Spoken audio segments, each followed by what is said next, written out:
प्रिय विद्यार्थियों, स्वागत आपका श्री श्याम कॉलेज भादरा के यूट्यूब चैनल पर। देखिए, हम बात कर रहे हैं BA third year Indian geography की, और इसके अंतर्गत हम बात कर रहे थे तटीय मैदान द्वीप समूह।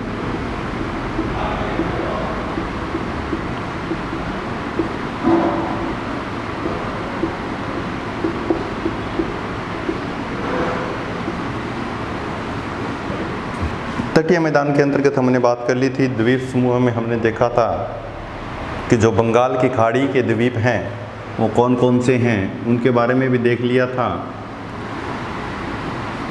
बंगाल की खाड़ी, इसके अंतर्गत द्वीपीय क्षेत्र थे अंडमान निकोबार। अब हम देख रहे हैं अरब सागर के क्षेत्र में जो द्वीपीय क्षेत्र आपको दिखाई देता है वो देता है लक्षद्वीप। अरब सागर के अंतर्गत जो द्वीप समूह आपको दिखाई दे रहा है वो लक्षद्वीप हैं। अब देखिए, सबसे पहले हम लक्षद्वीप के बारे में देख रहे हैं। जिस प्रकार से हमने देखा था बंगाल की खाड़ी में कुल कितने द्वीप पाए जाते हैं, 572 द्वीप। उसी प्रकार हम देख रहे हैं लक्षद्वीप में कुल कितने द्वीप पाए जा रहे हैं, 36 द्वीप पाए जाते हैं। लक्षद्वीप में कुल कितने द्वीप पाए जाते हैं, 36 द्वीपों का ये एक समूह है। अब देखिए, सबसे पहले हम अक्षांशीय विस्तार की बात करते हैं, कहाँ से ये द्वीप शुरू होता है और कहाँ पर ये खत्म होता है। तो सबसे पहले हम देख रहे हैं 8 डिग्री उत्तरी अक्षांश से 12 डिग्री उत्तरी अक्षांश के मध्य ये द्वीपीय क्षेत्र पाया जाता है। फिर हम बात करते हैं इसके देशांतरीय विस्तार की। देशांतरीय विस्तार के अंतर्गत हम देख रहे हैं कि 71 डिग्री पूर्वी दिशांतर से 74 डिग्री पूर्वी दिशांतर के मध्य लक्षद्वीप पाया जाता है।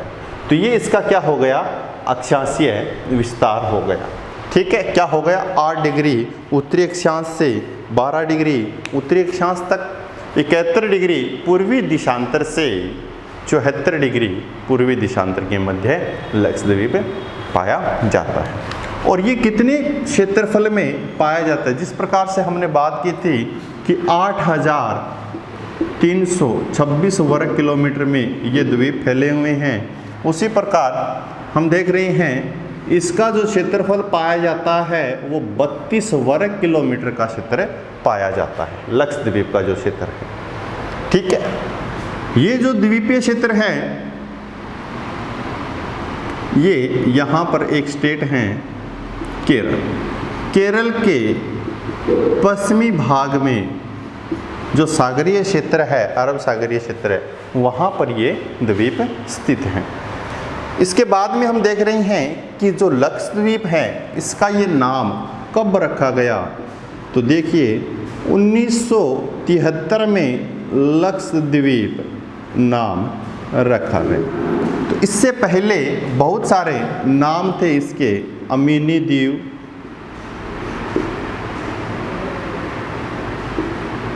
कन्नानोरे, मिनिकोय, ये आज भी हैं, लेकिन इन सभी द्वीपों को क्या नाम रख दिया, एक लक्षद्वीप रख दिया। 1973 में इसका नामकरण हुआ था। अब देखिए, इसके निर्माण के संदर्भ में अलग अलग तथ्य प्रस्तुत होते हैं। क्या होता है कि जैसे अंडमान के बारे में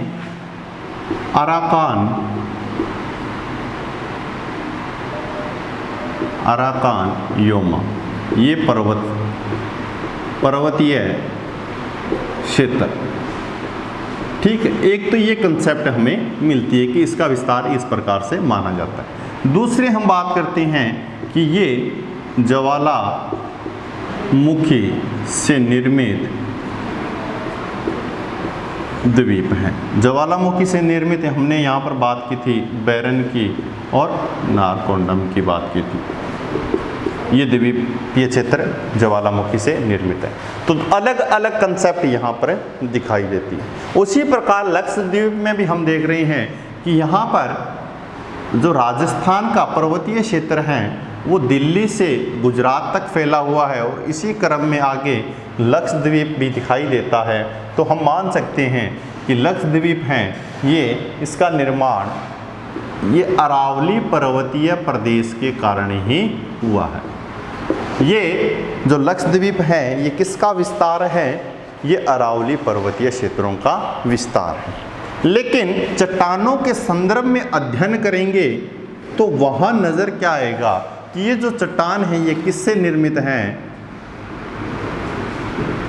प्रवाल भित्तियों से निर्मित हैं। कोरल रीफ, प्रवाल लेगून से निर्मित जो चट्टान होती हैं, छोटे छोटे जो जीव होते हैं वो धीरे धीरे जमने शुरू हो जाते हैं, उससे निर्मित जो चट्टान आपको दिखाई देती हैं वो प्रवाल भित्ति का रूप होता है।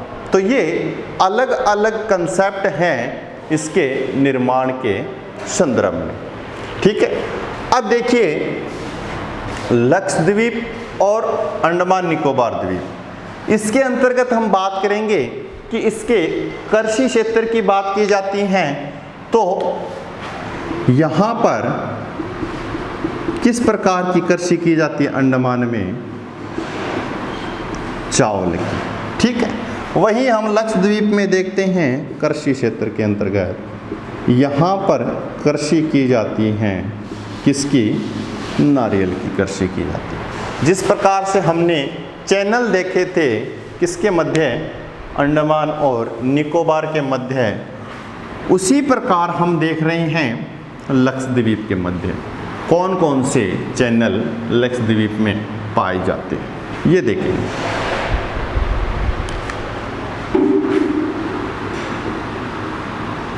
अमीनी द्वीप, कन्नानोरे,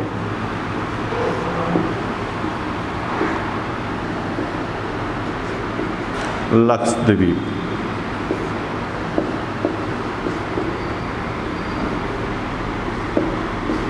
मिनिकॉय और नीचे आ जाता है एक देश का नाम है मालदीव।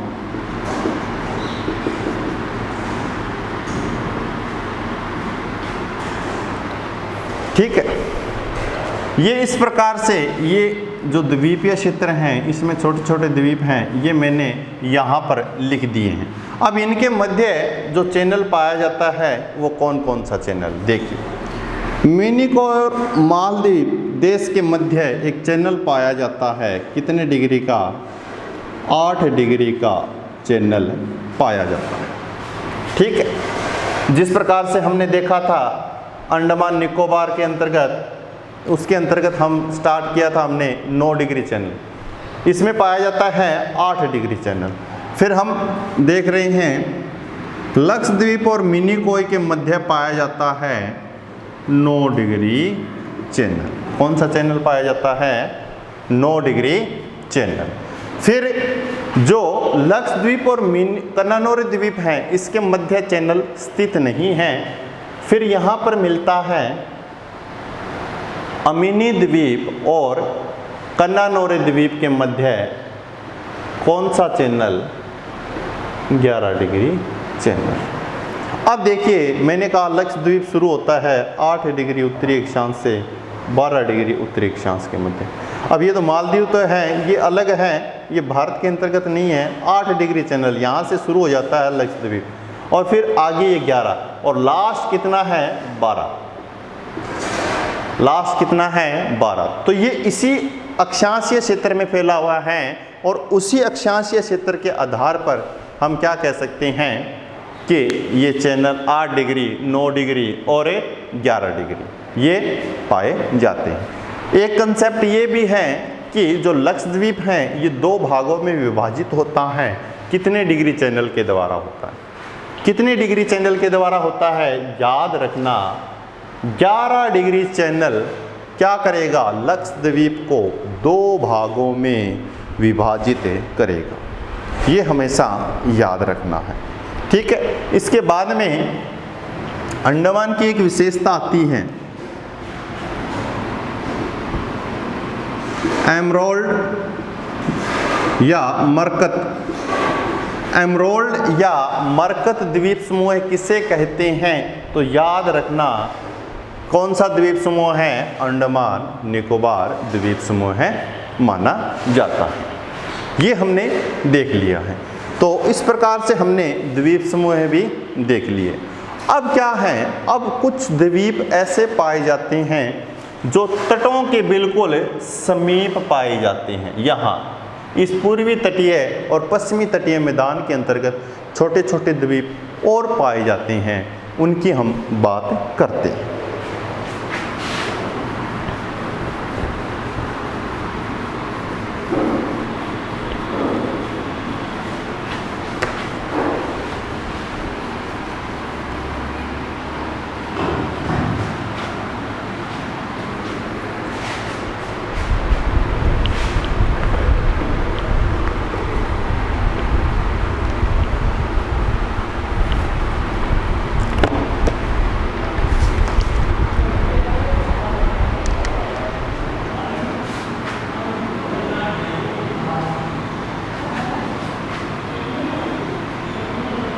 अब ये कौन से द्वीप हैं? अपतटीय द्वीप, तट से थोड़े दूर द्वीप हैं। तट से थोड़े से दूर द्वीप हैं। ये पूर्णतः सागरीय जल में स्थित नहीं है, थोड़े से दूर स्थित हैं किनारे पर बिल्कुल। अपतटीय द्वीप, देखिए अपतटीय द्वीपों को शुरू करते हैं यहाँ से। यहाँ पर एक द्वीप है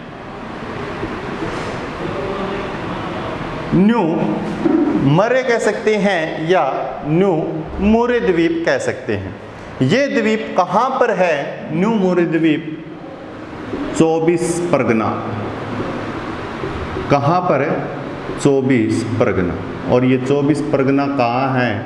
पश्चिमी बंगाल। ये अपतटीय द्वीप है। कौन सा? न्यू मोरे द्वीप। उसके बाद में सागर द्वीप, ये कहाँ पर है? हुगली नदी के किनारे। और ये जो द्वीप था ये गंगा डेल्टाई क्षेत्र के नज़दीक था। ठीक, दो द्वीप देख लिए हमने, न्यू मोरे द्वीप और सागर द्वीप। ठीक है, दोनों नदियों के किनारे हैं। अब एक द्वीप और आता है, यहाँ पर आपने नाम सुना होगा व्हीलर द्वीप। ये किस नदी के नज़दीक है? महानदी, वैतरणी या ब्राह्मणी, इस नदी के किनारे कौन सा द्वीप है? व्हीलर द्वीप पाया जाता है। और ये बहुत ही प्रसिद्ध द्वीप हैं। और क्यों हैं? क्योंकि इस पर ये द्वीप किस नाम से जाना जाता है? अब्दुल कलाम, हमारे पूर्व राष्ट्रपति एपीजे अब्दुल कलाम द्वीप के नाम से जाना जाता है। कौन सा द्वीप है? व्हीलर द्वीप। क्यों? क्योंकि यहाँ पर एक प्रक्षेपण केंद्र है।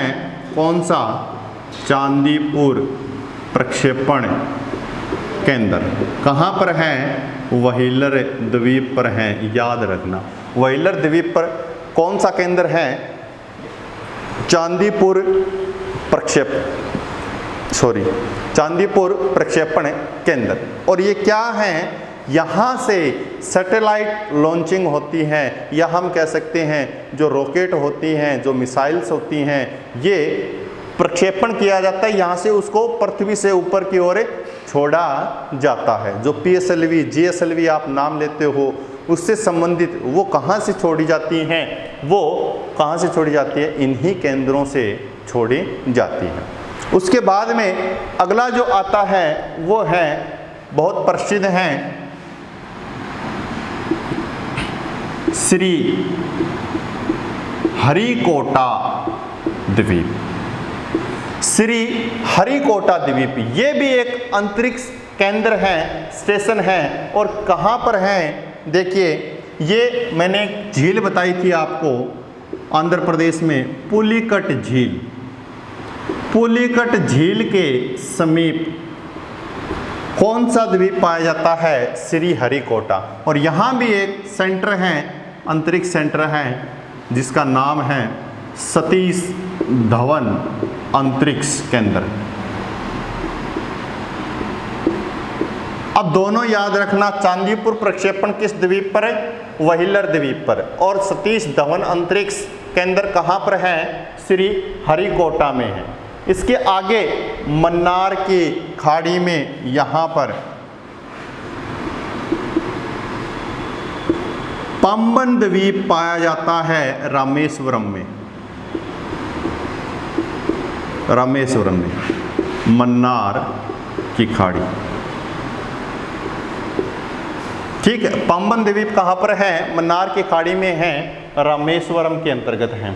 फिर पाया जाता है एक द्वीप और है, यहाँ तूतीकोरन है, ये तूतीकोरन तमिलनाडु का क्षेत्र है। और वहाँ से 4 किलोमीटर की दूरी पर एक द्वीप पाया जाता है, हार्बर द्वीप। कौन सा द्वीप? हार्बर द्वीप। ये सारे के सारे पूर्वी तटीय मैदानी भाग में स्थित हैं और ये अपतटीय द्वीप पाए जाते हैं, ठीक है। अब देखिए, पश्चिमी तटीय क्षेत्र हैं, इस क्षेत्र में कौन से द्वीप पाए जाते हैं? ये देखिए,